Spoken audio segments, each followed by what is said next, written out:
Seeing all these frets on all these strings can be really daunting, but the good news is there are just a couple of rules that we can memorize, and all of a sudden the neck becomes a lot more approachable to us. We're going to talk about 3 quick steps that fill in the 9 to 12 fret gap range. Step number 2, filling in the kind of 5 to 7 or 8 fret range. And then step number 3, just a quick way to find notes kind of anywhere. Now the first, and I think most useful, is understanding the different octave zones of the string names. A lot of people might be comfortable with the first 3 frets, or maybe the 6th string moving up because of things like power or bar chords. So we know the strings are E, A, D, G, B, and E again. And then we can kind of figure out the beginning notes. But what if we took that little box that we are more familiar with than anything else and found other places on the neck to do it? For example, this zone right here on the first 4 strings just underneath the octave is kind of a dead zone for a lot of guitarists. But the octave of those notes is right around there as well. Check this out.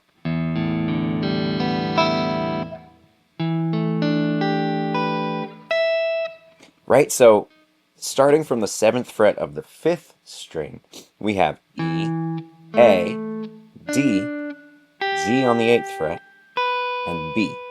It's exactly the same as the notes down here. And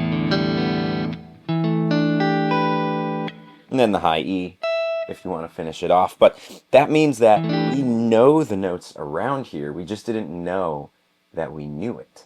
So, for example, if I'm looking at this 4th string from the 7th fret, I know that that's an A at the octave. And I can kind of work around from there. A, B, C, D, which is the octave of the string. Same thing from this 3rd string, it's a D, right? Open string, that octave, so D, E, F, and then G. So doing that means we have this comfortable box here, a much smaller gap, and then we all of a sudden know this dead zone right here. Okay, let's fill in that small gap with step number 2 of 3. And step 2, you might have actually learned while tuning your guitar. And that's that the 5th fret of any string is an identical tone to the open following string. So I've got an A and an open 5th string A. On that string, D from the 5th fret, next string is an open D. Only place that isn't the case is from the 3rd to 2nd string. It's a fret lower, B to B, and then we're back to the 5th fret for E. So that means if we know that the 5th string is A, B, C, D, right? We also know from the 5th string of the E would be A, B, C, and D. Now, you'll notice that that kind of fills in this 5th to 7th fret gap for every string. And that brings us right back to the octave shape, which that rule filled in this 7th to 12th fret gap as well. So let's just pause here and pick a random fret and figure out what note it is. Maybe I want to pick here, whatever this is, okay? So I'm looking at the 8th fret of the 3rd string.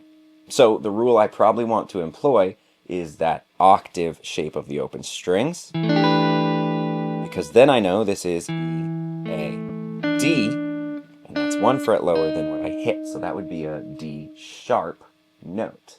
And the more that you do that and play around with that, the more comfortable you become with it. Let's try one more here. Right there. Okay. Well, that's right after the 5th fret. Okay, so now I know from rule 2, 5th fret is the open next string, in this case a G. I played the 6th fret, so it must be a G sharp or a flat note. Okay, so we've got a couple of steps that help us figure out different ranges on the neck. Now let's talk about step number 3, which is using 2 separate octave shapes to kind of quickly work around the neck. And this is a great technique if you're really comfortable with strings 6 and 5, again from power or bar chords, knowing where those chords start. We typically get this range down first, but here's a cool trick. There are 2 octave shapes on the neck of the guitar that we can employ. We'll practice this with the 5th fret of the 6th string, which we know now is an A note, same as the next open string. Our octave shape is 2 strings away and 2 frets away. So from here, I'm going to climb up 2 strings and 2 frets. And then this little box right here is 1 octave, A to A. Okay? It's sort of like the 2 sides of a power chord, or an octave.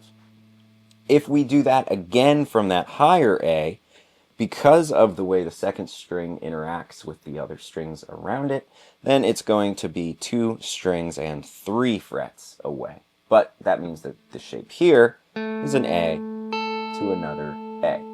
So if we picture a note and we're not sure what it is, really easy thing we can do is work down those octave shapes, either physically or just visually, if we can picture it that way, and we land right there. And we can say, okay, I know that's a G sharp. That must mean that note's a G sharp.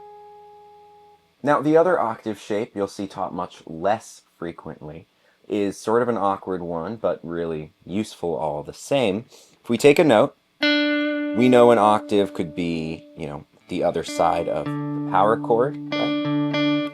Or we can work the other way on the neck and move 3 frets back and 3 frets up, instead of 2 back and 2 down, 3 back and 3 up.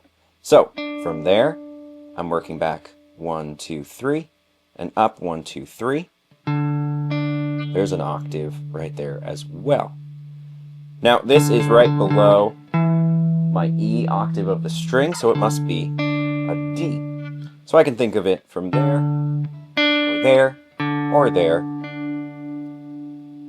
All sorts of options. On my Patreon, we do 2 live lessons a month as a group, and our next live lesson is going to cover this more in depth. You're free to join along and ask questions as well. That link is down in the description. Now, if you're a beginner, these rules are still really helpful.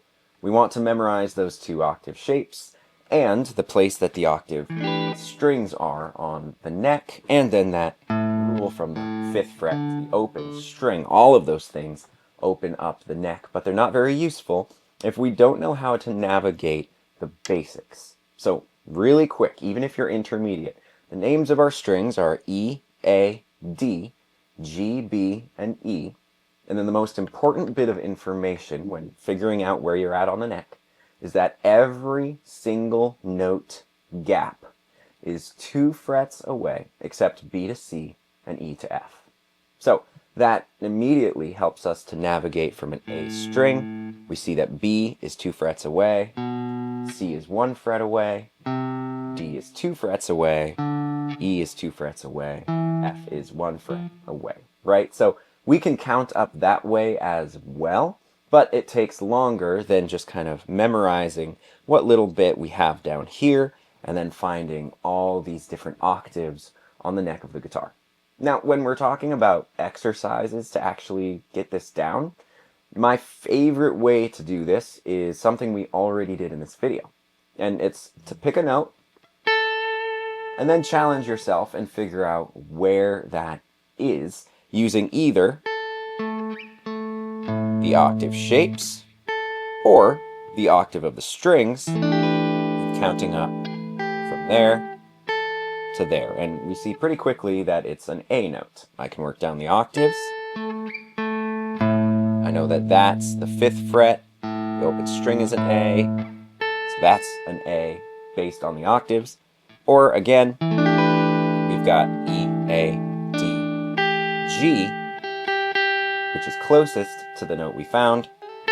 2 frets up is an A. The other way we can practice, instead of playing a note and naming it, is picking a string and naming a note, and then playing it. So maybe on the third string, which is our G string, you can pick Z and then say, okay, from here, I want to find a B. And then as quickly as you can, find that B. You can count up using that half and whole step method between notes. And then the more we do that, the more comfortable, again, you get. So you don't need to count G, A, B. But pretty soon you will just know quickly that's where B is on the third string. If you're interested in learning more, there is a PDF with all of these notes at my Patreon. And again, we're going to do a live lesson on this. We meet through Google Meet. The link is shared on Patreon, and it's going to be a lot of fun. So come be a part of it, and we'll see you there.